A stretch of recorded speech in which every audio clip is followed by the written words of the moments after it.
الحمد لله قد انتهت المسابقة. الآن ألتمس من سعادة رئيس الحفلة أن يتحفنا بكلماته الرئيسية التي تكون لنا زادا في رحلتنا العلمية. ينعقد هكذا الحوار لأن نتكلم العربية، لأن نتمرن بالعربية، بالتكلم العربية فقط لذلك. ولكننا رأينا انحطاطا فاحشا كثيرا في هذا المجال.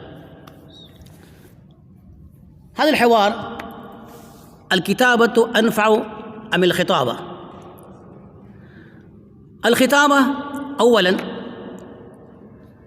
هي جوهر وهبي لا دخل فيها بالكسب، ليس فيها أي دخل أي أثر للكسب، لأن الخطيب الذي يخطب لا بد أن يكون فيه استعداد وهبية. الله سبحانه وتعالى يعطي بعض الناس الموهبة هذه الموهبة الخاصة فيكون خطيبا مجلجلا،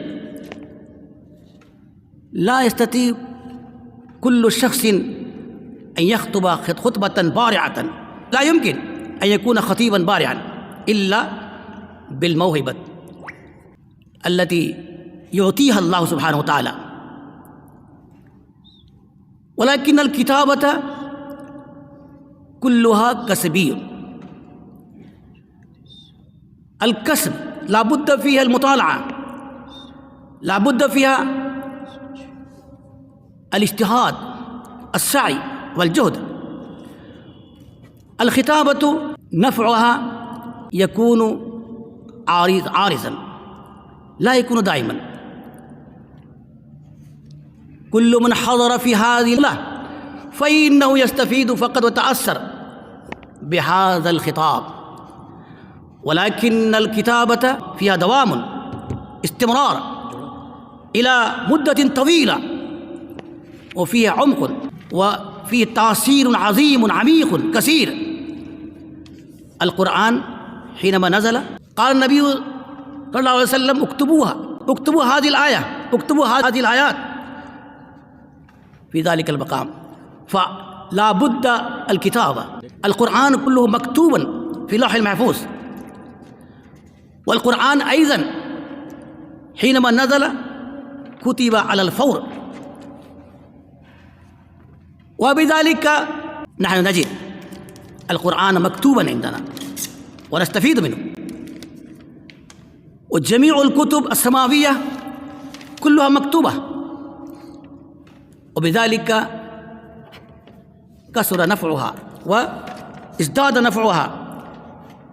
ولكن الخطباء الذين يخطبون فإنهم يؤثرون أولئك الناس الذين يحضرون في ذلك المجلس، في تلك الحفلة. ولكن الكتابة هي تكون محفوظة، وهي تتوسع إلى جميع العالم كله. يكتب أي كتابة في الهند ولكنه يصل إلى العرب وإلى الأقطار البعيدة، أوروبا. كتبت الكتب في أوروبا ووصلت إلى الهند. هذا هو النفع العظيم الواسع الممتد الطويل ينتفع به الناس جميعا. وبذلك الكتابة هي أنفع من الكتابة. ولكن الكتابة تحتاج إلى السعي والجهد والمشقة والاجتهاد. لا يستطيع أي أحد أن يكتب صفحة واحدة إلا بالاجتهاد، إلا بالسعي الكثير. الكتابة لا يمكن حصولها إلا بالاجتهاد والسعي الطويل. والخطابة هي جوهر أعطاها الله سبحانه وتعالى في صدره، فيكون خطيبا مسلسلا. لا يستطيع أي أحد لم يجد ما أوتي هذه الموهبة فلا يستطيع أن يخطب خطبة مؤثرة. إننا استفدنا كثيرا من هذا الحوار. نعم. في العصر الراهن أيضا الكتابة. يعني الخطابة تحتاج إلى الكتابة. الخطيب أيضا هو محتاج وفي أشد حاجة إلى أن يكتب خطابته. المعلم والمدرس يدرس في الصف وفي الفصل، ولكن هذا هو فقط محدود في أولئك الطلاب الذين حضروا في الصف.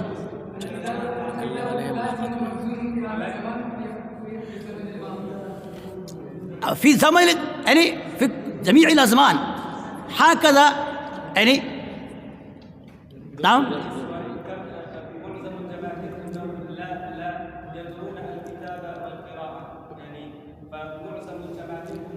نعم، هذا هو صحيح.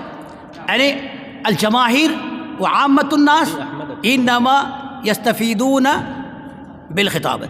هذا هو صحيح. الجماهير وعامة الناس إنما يستفيدون بالخطابة لأنهم لا يستطيعون القراءة. ولكن العلماء والكاتبون سؤال مهم. جميع الخطباء يحتاجون إلى الكتابة. بعض الخطباء المجلجلين.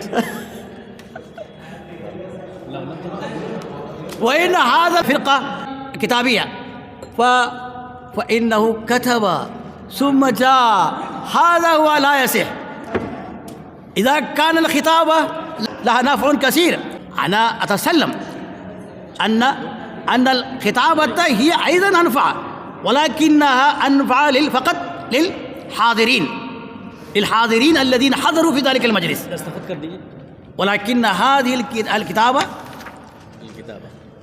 الفرقة المدعية بأن الكتابة أنفع هو الذي يعني حصل الدرجة الأولى. الفرقة المدعية بأن الكتابة أنفع، والثانية الفرقة المدعية بأن الخطابة أنفع، هكذا.